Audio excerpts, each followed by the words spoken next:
Hello students, आज हम discuss करेंगे कि प्लांट्स अपना फूड कैसे बनाते हैं। प्लांट्स अपना फूड जिस मैकेनिज्म के थ्रू बनाते हैं वो है photosynthesis. Photo means light and synthesis means कुछ बनाना, यानी कि प्लांट्स फोटोसिंथेसिस प्रोसेस से अपना फूड जनरेट करते हैं। हमने न्यूट्रिशन के बेसिस पे पढ़ लिया है कि प्लांट्स कौन से सिस्टम में आते हैं, ऑटोट्रॉफिक सिस्टम में आते हैं, यानी कि वो अपना फूड खुद जनरेट करते हैं, खुद सिंथेसाइज करते हैं। अब वो कैसे या किस मैकेनिज्म के थ्रू करते हैं, उस मैकेनिज्म का नाम है फोटोसिंथेसिस। यानी कि फोटो मीन्स लाइट, तो हमें यहाँ से ये समझ में आ रहा है कि कुछ ना कुछ ऐसा प्रोसेस है जिसके लिए लाइट कंपलसरी है।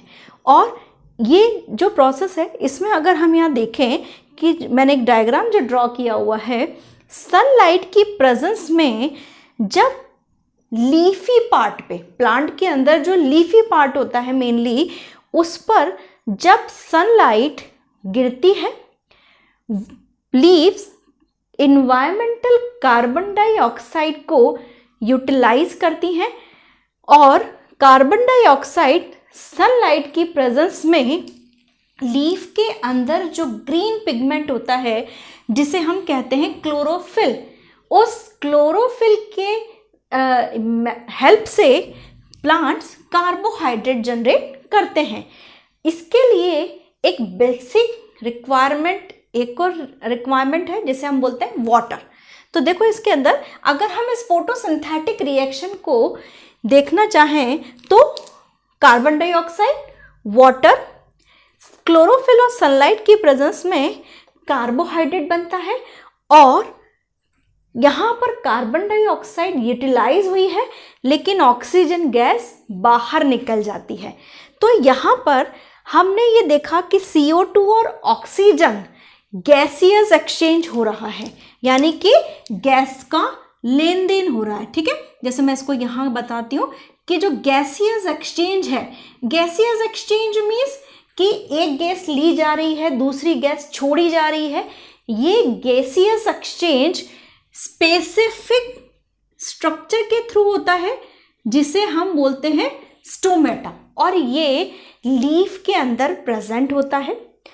अब अगर हम ये बात करते हैं कि प्लांट्स को हमें लगाना चाहिए, तो प्लांट्स को लगाने के पीछे देखिए रीज़न हमें यहीं से ही समझ में आ रहा है कि कार्बन डाइऑक्साइड वो ले रहे हैं, यूटिलाइज कर रहे हैं, तो जब वो ले रहे हैं तो ऑटोमेटिकली उसका लेवल क्या होगा, डाउन होगा। और वो क्या रिलीज कर रहे हैं, ऑक्सीजन, और ऑक्सीजन किसके लिए बेनिफिशियल है, हम लोगों के लिए बेनिफिशियल है। तो प्लांट्स की जो कह सकते हैं उपयोगिता या प्लांट्स का फायदा वो हमें इसी रिएक्शन से दिख रहा है कि वो कार्बन डाइऑक्साइड को कम कर रहे हैं और ऑक्सीजन को बाहर निकाल रहे हैं। इसके साथ साथ जो रॉ मटेरियल हैं कि एक फोटोसिंथेटिक रिएक्शन को कंप्लीट होने के लिए क्या क्या रिक्वायरमेंट लगती है वो हम यहाँ देख लेते हैं। रॉ मटेरियल इसमें जो लगते हैं वो सबसे पहले कार्बन डाइऑक्साइड, अभी इस रिएक्शन में हमको दिख रहा है कि कार्बन डाइऑक्साइड लिया जाता है, स्टोमेटा के थ्रू लिया जाता है।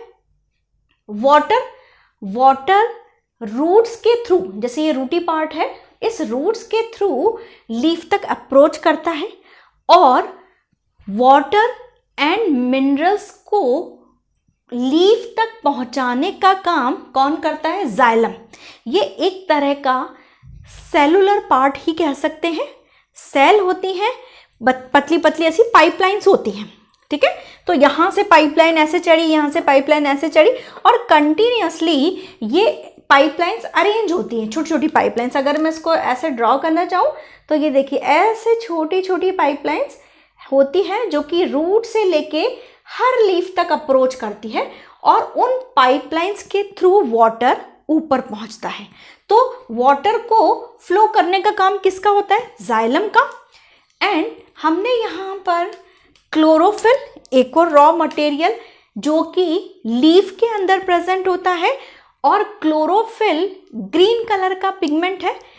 क्लोरोफिल एक ऐसा पिगमेंट है जिसके अंदर कैपेसिटी होती है सनलाइट को ट्रैप करने की। तो वो सनलाइट को ट्रैप करता है और सनलाइट को ट्रैप करके वो उस पर उसे कार्बन डाइऑक्साइड को कार्बोहाइड्रेट में कन्वर्ट करने का काम करता है। इसके अलावा जो रॉ मटेरियल है वो है सनलाइट, यानी कि सनलाइट की प्रेजेंस में फोटोसिंथेसिस होता है। लेकिन अगर हम ये कहें कि अगर किसी प्लांट को ट्यूबलाइट के सामने रखें तो क्या वो फोटोसिंथेसिस करेगा, तो हाँ वो फोटोसिंथेसिस करेगा, क्योंकि उस लाइट में भी, वाइट ट्यूबलाइट में भी उतनी एनर्जी होती है जो सनलाइट में होती है। लेकिन सनलाइट में हम जनरली इसमें सनलाइट इसलिए बोलते हैं कि भाई सनलाइट में होती है फोटोसिंथेसिस। लेकिन कई बच्चों के दिमाग में ये क्वेश्चन भी आ सकता है कि क्या मैडम जो वो ट्यूबलाइट की लाइट में वो भी तो वाइट लाइट है, तो उसमें भी फोटोसिंथेसिस परफॉर्म हो सकता है। तो अब यहाँ पर जो फूड बन रहा है वो कार्बोहाइड्रेट। कार्बोहाइड्रेट क्या होते हैं? ग्लूकोज, जैसे ग्लूकॉन-डी, गर्मियों के सीजन में आते ग्लूकॉन-डी वगैरह का ऐड आने लगता है कि वो घोलो पियो मिला लो और शक्ति आ जाती है, ऐसा कुछ ऐड आते हैं, तो वो क्या है? कार्बोहाइड्रेट का ही सोर्स है। लेकिन इस कार्बोहाइड्रेट को जब प्लांट्स यूटिलाइज कर लेता है अपनी बॉडी फंक्शनिंग के लिए, अपनी एनर्जी के लिए, तो जो रिमेनिंग पार्ट होता है, यानी कि जो रिमेनिंग कार्बोहाइड्रेट बच जाता है, वो किस फॉर्म में स्टोर हो जाता है? स्टार्च फॉर्म में। ठीक है, तो कार्बोहाइड्रेट फॉर्म में बनता है, लेकिन स्टोर किस फॉर्म में होता है? स्टार्च फॉर्म में। और स्टार्च का कोई अच्छा सा एग्जाम्पल पता है आपको? स्टार्च का बहुत अच्छा एग्जाम्पल है, जैसे आपका राइस है, पोटैटो है, तो उसके अंदर वो किसका बना हुआ है? उसके अंदर मेन कंटेंट क्या है? स्टार्च। कभी मम्मी को आपने आलू काटते हुए देखा है? आलू वो जनरली वाटर के अंदर, पानी के अंदर ही काटती हैं, तो उस पानी को अगर आप ढंग से देखें तो वो वाइट वाइट नीचे जम जाता है हमेशा आलू काटते समय। तो वो वाइट जो जम जाता है वो क्या है? स्टार्च है। ठीक है, और वो वाटर में सॉल्यूबल नहीं होता, यानी वो पानी में नहीं घुलता, इसलिए वो नीचे सेटल डाउन हो जाता है। ठीक है, अगर नहीं देखा है तो अब जरूर देखिएगा।